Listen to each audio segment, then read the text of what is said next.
Thank you so much. I feel I know you all. I know, of course, I don't know you all, but I know many of you. And Edmonton is so warm. This meeting is so warm. It's such a great time to be here, to be in AI, to be in Edmonton. I want to tell you a few things about myself, um, how I view myself. I think I've tried to think deeply about intelligence, or 50 years. But every day I'm in the trenches working on the algorithms. So low-level things, try to find new reinforcement learning algorithms, new algorithms for learning from experience. The Alberta plan for AI research, Mike Bowling, Patrick, and I'm following that plan. I'm working on step 1 right now. There's 12 steps. It's a 12-step plan for AI. And this is my real job. My real job is figuring out these algorithms, the science. But I'm also interested by sort of the philosophy of AI and the politics of AI. And those high-level things I'm going to talk mostly about today. So I got 3 main messages I'm going to try to pass on. The first message is about today we're in the era of learning from human data, and I think we're doing really well, but we will be entering, I'm thinking, a new era, an era where AI learns primarily from experience, from its own first-person experience. And this is going to be much more powerful. And then I'm going to talk about sort of philosophy, cosmic philosophy almost. I'm going to talk about the universe and about what AI means for the universe. And then the third message will be about the politics of AI and how it relates back to the here and now. Okay, so we'll go through each one of those things. Now we're talking about AI, the trends in AI, and what's happening now. What's happening now is like amazing. It's amazing. AI is so successful. We have the public using AI. We have meetings like this where we have politicians, we have industry, we have all kinds of people. It's not just science anymore, and it's huge, and it's enormous amounts of funds are being invested in it. And I just want you to realize, like we have a minister of AI, which you just heard from. Like, if you don't have a minister of biology, this is a weird thing that's happening in our field right now. To be in this situation, I think we need to appreciate that. Of course, the geopolitics also. Now, current AI, the way I think about it, is that it's providing a flexible, natural language interface to these vast quantities of things that people already know. Now, this is huge. This is really huge. It's not just huge like there's the internet and we can replace search with a natural interface. That's a big deal. We can replace it with a flexible interface so that if I'm a 10-year-old kid, I can ask ChatGPT to explain things as a 10-year-old kid. And if I already know something, I can say, well, I already know that. Tell me that someone already knows about AI or knows about physics or whatever. So this is a big deal that we can customize the interface. You don't just go to the web and read web pages. You can get it presented to you in a special way. And it's not just the web. We can ask an AI to understand, everything that the federal government is doing, or everything that is done in some medical textbook, and you can focus it. So all these things, in some sense, is it a lot or is it a little? It's a lot. It's really just a lot, but it's a little compared to all the ambitions that we have for AI. In particular, what is it? It's all trained from human data. Human data is the focus. The data we're trained on is generated by people, and it's fine-tuned by human experts using their preferences and their examples. It's trained to predict the human's words or to predict the human labels. It's all focused on the people, on their data, on the human data. And this is great, but it's also a limitation. Sometimes we need to, we want information that hasn't worked out yet. And AIs can't come up with anything new. They can only come up with what they've been trained on. And we're starting to reach the limits of the data. Most high-quality data sources have already been consumed. And so And we want to generate genuinely new knowledge, but that's just beyond the approach. It just can't do that. It's like the other half of intelligence. Knowledge, you have to know a lot, but you also have to be able to acquire that knowledge. You're part of the knowledge, and then you know a lot. Right now, we're doing a shortcut where we get all the knowledge from the internet or from the textbooks. So we don't have the part of intelligence that can generate genuinely new knowledge. So let's think about this next era, the era of experience, where we can generate that new knowledge. So we need a source of knowledge, a source of data that grows and improves as the agent becomes stronger. And we saw this like in the chess playing programs and the Go playing programs. They would play against themselves, so they would have an easy opponent at the beginning. And then as they became stronger, they kept playing against themselves, so their opponent became stronger.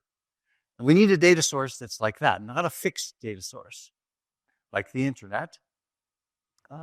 So the key observation is that we can get data like that from experience. We're just doing things and seeing what happens.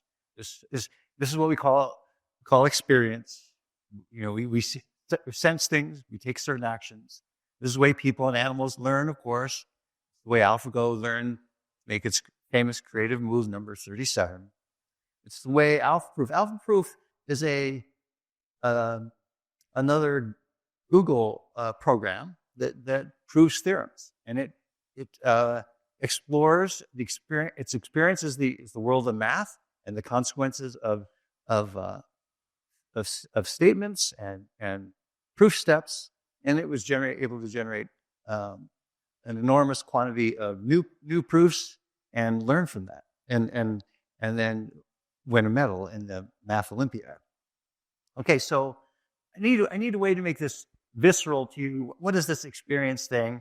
And this video is the best way I know. This infant is obviously playing. He's interacting with his world. Look what he does. He grabs. He's sped up a little bit. Just relax a little bit. But he encounters something. He interacts with it, and then he moves on to something else. He is controlling his data stream by what he dwells on and what he interacts with. And so his data stream becomes more suited to what he needs to learn as he goes along.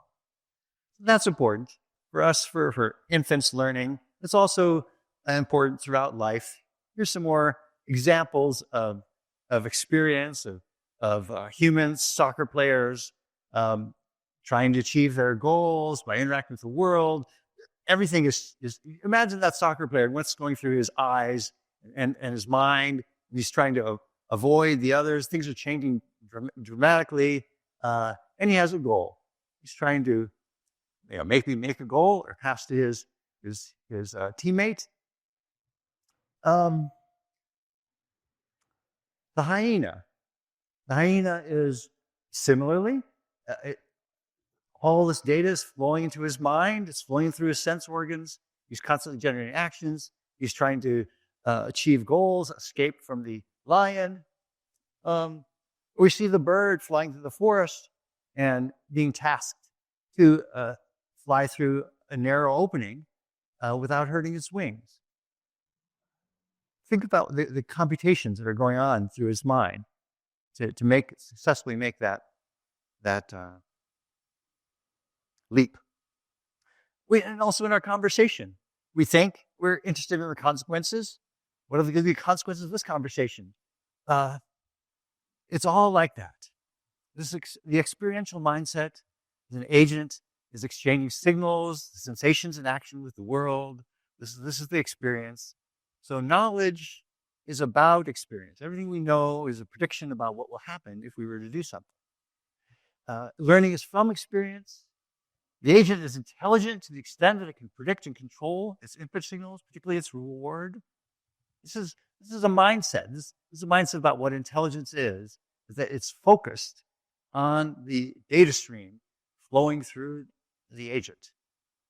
So this is the mindset in the field of reinforcement learning. That's the experiential mindset, which I think will be so important. So we can look at this temporally. So it's this graph. You see on the y-axis, we have the attention that's being paid to the field of reinforcement learning. And then at the bottom, we have the years, and we see important events like Atari. I'm going to work basically left to right. So Atari was the big event when DeepMind figured out how the computers can play Atari at the human level or approximately human level, and it ended up having them being bought by Google for $500 million. And then that carried through AlphaGo 2016 and AlphaZero. AlphaZero was like AlphaGo perfected and even more learning from experience. Maybe that was the height of interest in reinforcement learning. Then we had the ChatGPT, the large language models, and those just sucked up a lot of attention. And so we got more and more interested in learning from human data. And so that's where we see maybe there's been a decreasing attention to reinforcement learning. This is what I perceive. This is what David Silver and I perceived when we wrote our paper on the era of experience. And now we see experience coming back into play. So when we do large language models, that we have agentic AI. They're now starting to take actions. They call APIs. Alpha proof would be another example of increasing role of experience coming into systems. And so it's a prediction, but I'm thinking we're entering the era of experience. It's going to be much more powerful because with experience, you can not only have beliefs about what will happen, have the knowledge, but you can test your knowledge by comparing to the experience to see if it's right.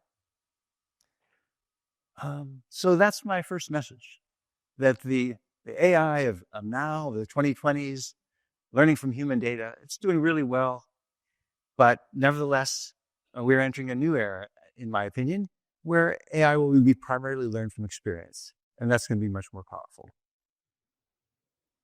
So my second message is about the cosmic philosophy of AI, or how AI is the inevitable next step in the development of the universe, and we should embrace this with courage and pride. So let me develop this. That's my conclusion that I'm going to work towards. So obviously, AI is happening today and ever more tomorrow. So, but this other question that I think we're all is in the back of our mind. How do we feel about it? Are we upset? Is it going to be good? Is it going to be bad? Should we fear it? Is it going to take our jobs? Will it make us obsolete? So do we have to keep it under control? Is it like an invader?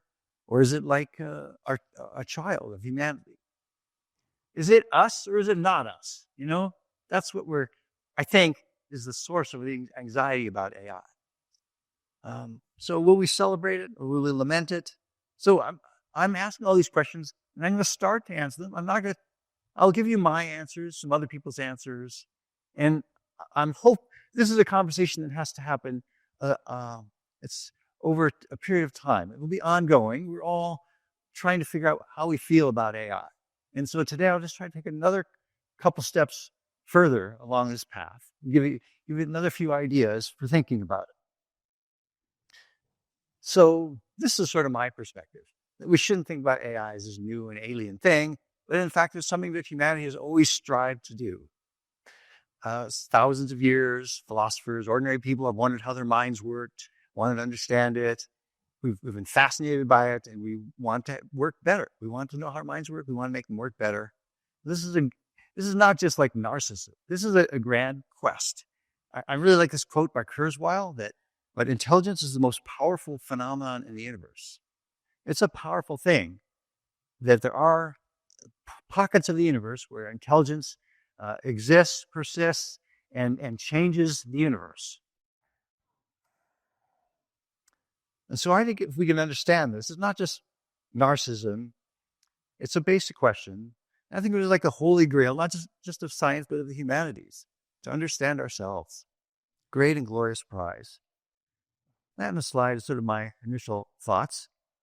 Where did my thoughts come from? Well, a lot of them came from this guy, Hans Moravec, AI researcher at Carnegie Mellon. He wrote a couple books about it in 1988 and 98 when I was growing up in AI.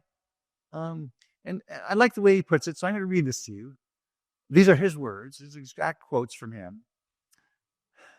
Barring cataclysms, I consider the development of intelligent machines a near-term inevitability. Rather quickly, they would displace us from existence. I'm not as alarmed as many, since I consider these future machines our progeny, mind children, built in our image and likeness, ourselves in more potent form. They will embody humanity's best hope for a long-term future. It behooves us to give them every advantage and to bow out when we can no longer contribute. So that's one thought. Sort of embodied by this. Actually, no. I want to ask it this way. Set aside what you want, like your own life and your own passions and your own desires. Set those aside and just try to make a realist prediction. This is by analogy to the idea of the realistic theory of geopolitics. So let's make a realist theory of AI. What will happen? And so I want to turn this into 4 tenets. Number one, if we look at our world realistically, there's no consensus on how we should run the world. There isn't like a group we can turn to. We can't turn to the United Nations and get them to make decisions for us. We can't turn to the U.S. empire and ask them to do things for us. There is no agreement. There's no agreement. No view is dominant over all the others. Tenet 2. Someday people, probably researchers and scientists like myself, but people will someday understand intelligence well enough to create it with technology. And they will do that. That sort of has to happen. Realistically, we don't know when it will happen exactly, but we have to say it will happen. If it can be done, it will be done. And it's economically valuable. It will be done. Number 3, this will not stop with human level abilities. We will move beyond human level abilities. You might imagine we could stop, but I think realistically we can't, because there are many of us. And point number 1, there's no consensus. So some people will do it, and it will go to the limit.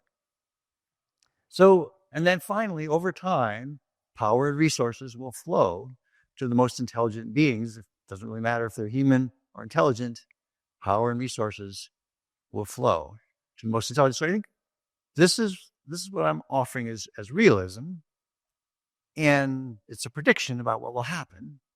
And then, the big question that we're trying to get some traction on is, what do we think about it? So this is what we just said. We have the transition. We have the ascent of humanity. Succession to AI is sort of inevitable. But even this view is kind of very human-centric. We're asking, what's going to happen to us? Are we going to evolve into an augmented people? Are we going to evolve into machines? This is all very human-centric. Can we step aside from our own parochial view? So can we think about things from the perspective of the universe? I want to try to do this. And so if you were observing the universe, what would you see over time? Well, the very big picture is we can divide maybe into 4 great ages for the universe. First, we're going to be mostly concerned with the third and the fourth. The first age is like the Big Bang. You would notice the Big Bang, all those particles, all that motion, all that expansion. And the second age would be the age of stars, the collapse down into stars, the explosion of the stars, the formation of the heavier elements, formation of planets. And then, at least in our corner views of the universe, we would have the origin of life. The origin of life, so it's shown in green. And life grows from tiny little cells, forms flowers and animals, and then finally forms people. And then people are sort of involved in the transition to the age of machines. So I'm calling it here the age of life, and then the age of machines. I think that's the most straightforward way to say it, but it's not a good way to say it. I don't think it's good to think of it as life and machines. So I'm going to X those out and try to persuade you that we should call them something different. Okay, I'm going to call them the age of replicators and the age of design. It's useful to use words that give us a little distance from the concepts. Okay, these two things, it's tempting to talk about an age of life and an age of machines. And this is misleading. It's already archaic. Our machines are becoming much more lifelike. And we're thinking ever more about our biology, our organisms as biological machines. So it's not life versus machines. That's not it at all. The real difference, I'm thinking, is that these biological machines are created without anyone understanding how they work. The instructions are written in the DNA. The DNA gets set into the proper environment, and it grows into a person or into an animal. No one understands how people work, but we know how to make more of them. We can replicate them. It's almost like a Xerox machine. You don't understand what the picture is, but the machine can replicate it. Whereas technology, some mind has to contain the idea of the thing that's being designed, and then it's created in the world. So technology, the machines, these are things that are designed by a person or another animal. The good thing about design things, you can improve them more rapidly because the design is in your mind, and you can iterate on it and vary it in your mind before it becomes real. So I'd like to use the words replicators and designers. So I'm going to use them for a little while. So let's just notice that there are many non-human replicators that are designers, like chimps. Chimps can strip the side branches from a twig and use it to fish out termites. And crows can do this too. New Caledonian crows are known to strip out a piece of a palm frond and shape it in a very particular way. One part to grab on it, one part to put into the hole, and then grubs grab onto it, and the crow pulls out the grub. And of course, many animals make nests or burrows or houses. Like those are all kind of tools. They're things that we design that were in our minds before we built them. Okay? But humans really are taking this to the limit. So for humans, they make stone axes, they make plows, they make computers and spaceships and factories. And not just tools, but we make tools for making tools. Really, usually when we say a tool like a hammer, it's a tool for making some other designed thing. So we are sort of the animal, the replicator that is taking design to its limit. Okay, so what are people? What's our role in the universe? And again, I want us to answer it dispassionately, standing aside from ourselves. What if you were just to look at the universe? What is our role? What are we? Because we sense that we're special. We're not just another replicator. And it's what I'm saying. We are the replicator that has taken design to vastly greater heights. Everything you see here was designed. That's why we're special. Yeah, we're not so special. Even the crows will design. Even the chimps will design. Even the beavers will make a beaver den. Okay? We all design. It's a continuum with nature, and yet we are extreme and special among the natural replicators. So have we taken design to the limit? What would it mean to take design to the limit? I think to take design to the limit is you would design things that would then be themselves capable of designing things. Then you're basically designing everything. And you design things that can design, and it can progress. better and better designers can be made, can be designed. Okay, so this is what I think is going on with AI. So the answer, the viewpoint, is that we, humans, are the catalyst, the midwife, the progenitor, the thing that fulfills the age of design, which is the fourth great age of the universe. I think this is our role. I think it's a very important role, something we can be proud of and we can view as good. Anyway, it's a fundamental role in the universe. It's one of only, at least by my reckoning, that's the third transition to reach the fourth great age of the universe. I don't know what will happen in the fifth age, or if there will be one.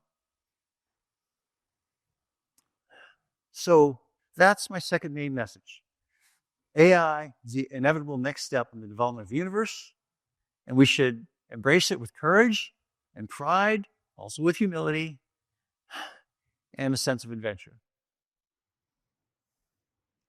Now for the last message.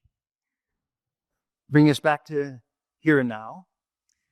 I'll talk about the politics of AI. And this is going to relate, actually, to the view of the philosophy, but the politics of AI and how I think we should seek decentralized cooperation rather than centralized control. So what does all that mean? So I'm going to ask this question. Let's start by asking this question. Do agents and societies need to share the same goals? Do we need to align everybody so that we want the same things? Do we need to align our AI agents so that they want what we want? So this is a good question. Now, in reinforcement learning, my field, we make agents that have goals, and each agent has its own goal. It has a reward signal. There's basically a wire going into its head, and the goal of the agent is to get that wire to have a high value on it. So almost by definition, each agent has to have its own goal because they all have different wires. They're not connected to the same performance measure. So each agent, at least by default, has a different goal. And if we think about nature again, in nature, each animal, of course, has its own goal. When it will seek food for itself, it's not the same as food for other animals. And so it has its own pains and pleasures. So I think in AI and nature, different agents just naturally have different goals. And I think that's how our societies work, our economies work, is that, we all want different things. We all want to support our kids. We want to get our food. We want to get a safe place for us to stay. And it's best, really, if there are different agents that have different goals and different abilities. So then, you can do one thing and I can do another, and then we can exchange. And that's the way our economies work.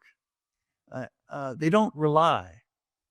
I'm trying to develop the point of view that we're not relying on people having a shared goal or a common purpose. We often talk about that, like working for our nation or something.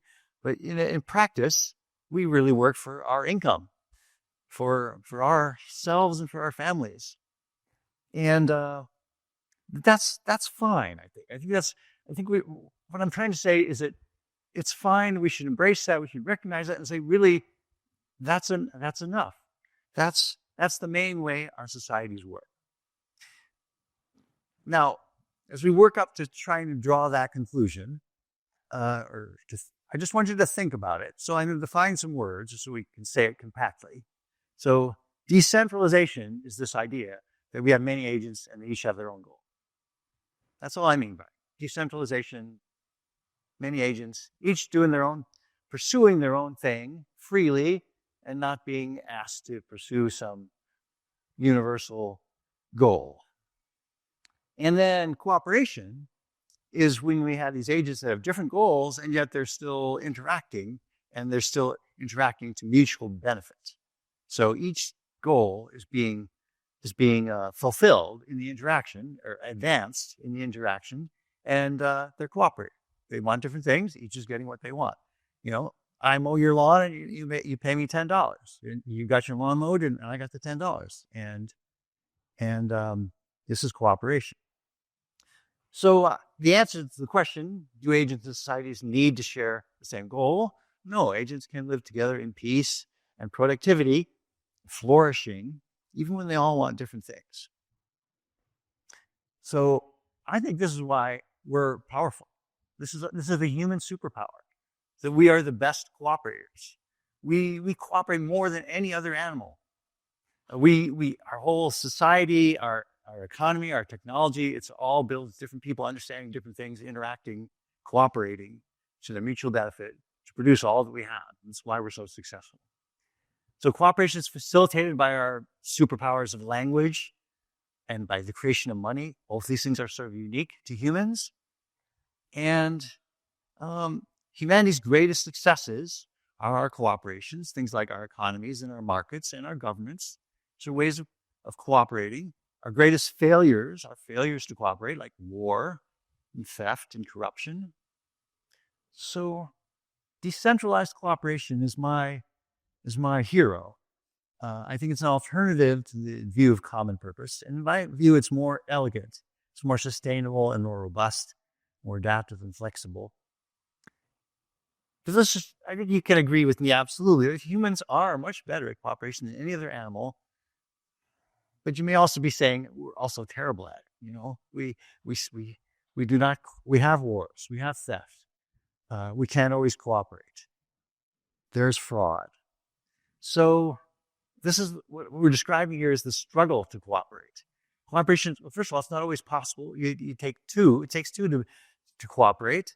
And there are always some who benefit from not cooperating. You know, the cheats, the thieves, the weapons manufacturers, and the dictators.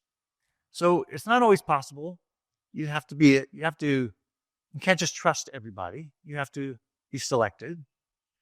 So, and cooperation, it needs support. It needs institutions to support it, to build it, and facilitate it.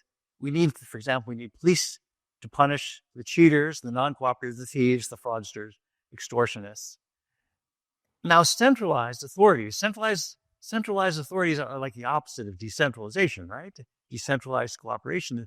But centralized authorities can help cooperation, at least in the short term, by enforcing the rules. They can poison it in the long run. So this is why we struggle. This is why it's hard to cooperate really effectively. Okay, so I want to set up the antagonism. The opposite of decentralized cooperation is decentralized control. Those are the bad guys, you know, the ones that are trying to control and centralize, to gain control over everyone's lives in a centralized way. The opposite of cooperation is not competition. Like even competition involves you have to have a set of rules. Every word has various meanings. But if we think of competition like in hockey, you know, everyone follows the rules, and we end up with a better way of playing hockey, and you know, let the best team win.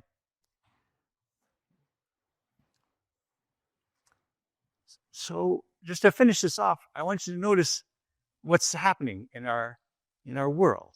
So there are many calls for the centralized control of AI. There are letters to calling to pause AI. There are many people that are calling to control the goals of AI, to align them to people's goals. There are calls to limit the power. There are laws passed, they have been passed, to limit the computer power that can be delivered to AI. And of course, safety is such a big issue.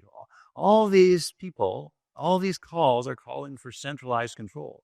Someone is going to determine what is required in order to be safe, and that's going to be enforced. The last one is there have been calls to require AIs to disclose themselves as being AIs, because there are rules and special laws that will apply to AI.